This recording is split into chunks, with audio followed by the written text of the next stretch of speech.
지금의 그 저출생 위기를 추락이 아닌 착륙으로 바꿀 혁신적인 전략을 분명히 총장님은 갖고 계실 거라 믿습니다. 어떤 건가요? 예. 우리 젊은이들이 결혼과 출산에서 가지고 있는 고민, 그거부터 우리가 살펴봐야 된다고 봐요. 네. 거기에서 해답을 찾아야 돼요. 주거에 대해서 좀 얘기를 해볼게요. 네.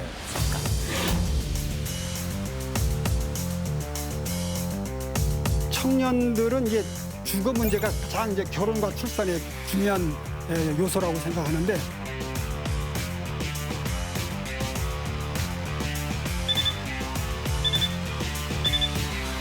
통계를 보면은 자가 거주자하고 전세 거주자 비교했을 때 전세 거주하는 사람이 결혼 확률이 약 4.4%가 낮다고 그래요.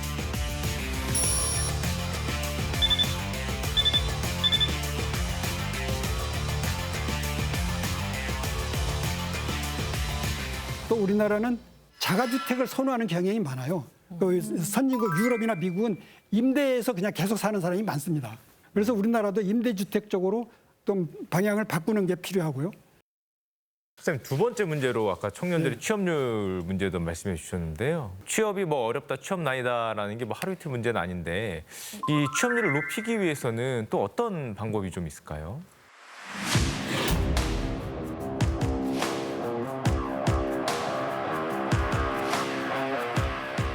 취업에서 보면은 참 안타까운 게 우리나라 청년 실업자가 30만 명이 넘지 않습니까? 그런데 또 여러분들 주위에 기업하시는 분들 봐요.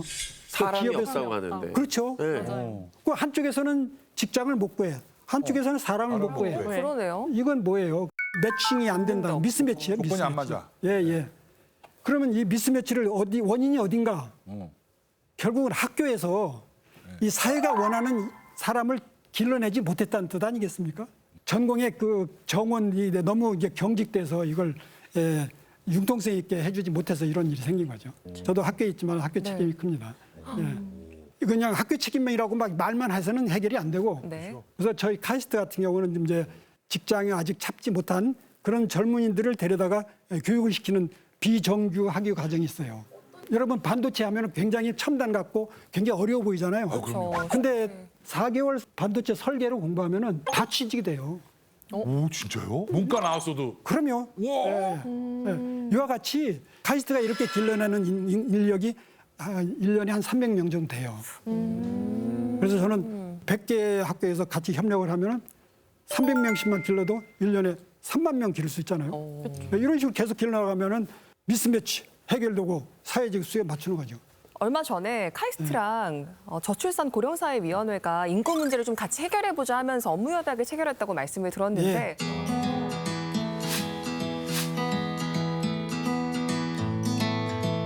카이스트가 교육기관으로서 인구 문제에 대해서도 좀 노력을 하고 계시다고 들었어요.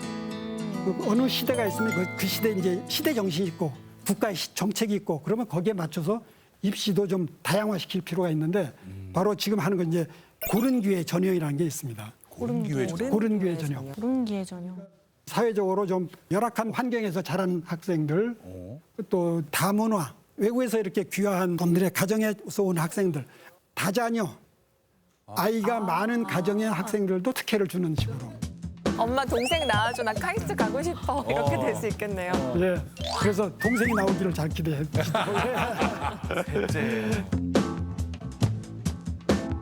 들어와서 그러면 같이 잘 해 나가고 있나요? 그런 부분 많이 질문 받으실 것 같은데. 예. 이제 처음에는 이제 그런 걸 걱정을 많이 해요. 근데 저희가 이제 데이터를 보니까 제가 자신을 얻었어요. 보세요. 이 표를 보시면은 처음 입학에서는 파란색 고른 기회 전형인데 성적이 좀 떨어지죠. 네. 그런데 2학년, 3학년, 4학년으로 올라가면서 3.64, 3.61 이건 뭐 차이가 없다고 봐야 돼요. 그러네요. 저희가 생각하기에는 고른 기회 전형으로 온 학생은 사회 나가 성공 가능성이 훨씬 높다고 봅니다. 그러면 당연히 이런 학생들 많이 뽑아야죠. 그리고 또 대학의 역할을 한번 보도록 하겠습니다. 네. 예. 이 표는요, MIT 학장이 저는 최근에 카이스트에 와가지고 보여준 자료인데요.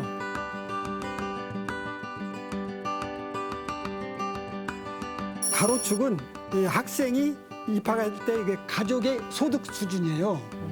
그리고 세로는 학생이 졸업 후에 본인의 연간 소득이에요. 제일 위에 있는 점이 MIT 점인데 네. MIT는 중산층을 받아가지고 고소득으로 만드는 힘이 있다. 그러니까 사회 계층 이동을 도와주는 사다리 역할을 한다는 것이 자기의 사다리 큰 역할. 장점이라고 자신 있게 얘기해요. 그럼 소위 개천에서 용날 수 있다는 그렇죠. 말씀인가요? 그렇죠. 카이스트도 바로 이거를 바라고 있습니다. 그래서 중산층, 저소득층 사람을 받아서 잘 가르쳐서 고소득층으로 만들어줘 사회가 변화할 수 있게 계층 이동 가능하게 그래야지 사회가 희망이 있잖아요. 그것이 바로 우리가 고른 기회 전형을 확대하고 그러니까 다양한 학생들을 많이 뽑고자 하는 그런 취지에 있는 거죠. 근데 지금까지 쌤이 말씀해 주신 걸 듣다 보니까 확실히 대학이 긍정적인 측면이 많다라는 거에 네. 대해서 저는 굉장히 좋은 의도라고 생각을 하거든요. 근데 그래야지만 우리나라의 뭔가 학벌주의라든지 이런 것들이 많이 완화가 되고 지금 말씀하신 사교육에 대한 문제들도 해결이 되지 않을까라는 생각이 들거든요. 제가 보기엔 주범이 수능이에요, 수능. 수능. 예. 수능이라는 거는 동일한 시험 문제를 보잖아요. 모든 학생들이. 그쵸. 동일한 시험 문제 봐가지고 점수가 쪼르륵 나와요. 한 줄로 다 서는 겁니다. 네. 그래가지고 또 이 점수 가지고 대학교가 또 학생을 선발해요. 카이스트는 그렇게 안 합니다. 어떻게 해요? 어떻게 뽑으세요? 네, 수능 점수는 거의 조금밖에 안 봐요. 카이스트 설립 이념이 있어요. 창의적인 인재를 길러서 국가와 산업을 키우고 세계로 나간다 이거예요. 네. 근데 수능 잘한다고 해서 창의적이고 국가의 산업을 일으키는 거는 관계가 적다고 봐요. 카이스트에 온 학생은 독창적이고 아주 자기가 하고 싶은 수학, 과학 탐구력이 큰 학생을 뽑아요. 그러면은 자기가 원하는 대학에 왔기 때문에 만족도가 높아요. 그럼 이제 여러분 궁금할 거예요. 그럼 우리나라 대학들이 다 네. 뭐 수능 가지고 하는데 왜 카이스트만 저렇게 할까? 왜 가능하냐? 이렇게 생각하시죠? 근데 카이스트는 그 과학기술정보통신부 산하 기관이에요. 교육부 산하가 아니에요. 그래서 이런 그 입시에서도 자율성이 많습니다. 제가 아는 사람이 굉장히 창의적이고 아주 독창적이고 그런데 나이가 50세신데 어떻게 입학이 가능하겠습니까? 그분이 조금 혹시 네, 안녕하세요. 네. 저희는 창의적인 걸 최고로 쳐요. 창의성 면에서 연예계에서 최고입니다. 대학. 나이는 상관없습니까 혹시? 카이스트? 나이 제한 없어요. 그래요? 네. 오. 그래서 이제 다른 대학에도 되려면 저는 네. 할 일이 첫째 수능을 쉽게 하면 돼요. 굉장히 파격적인 말씀이신데. 만점 막 엄청 나와버리고. 그럼요. 운전면허 시험처럼 그냥 네, 그럼요. 수능의 원조가 미국의 SAT라는 시험이거든요. 맞아요. 네. 미국의 SAT는 만점자가 1년에 1,000명 이상, 1,500명 나와요. 수능이 워낙 쉽기 때문에 수능만 가지고 어떻게 변별이 어려워요. 그러니까 대학교별로 자기네 특성에 따라서 기준이 다릅니다. 그러니까 한 줄로 서서 경쟁을 안 해도 되는 거예요. 근데 이게 아직 제가 보기에는 이 자율성을 넘어주면은 혹시 잘못될까 봐서 지금 잘 못하시는 것 같아요. 예. 그러나 이렇게 하면은 획일화된 패단을 줄일 수 있잖아요. 그리고 경쟁이 있더라도 이쪽 줄에서 경쟁하고 저쪽 줄에서 경쟁하고 이렇게 줄이 여러 개니까 경쟁이 벌써 완화되는 거죠. 예.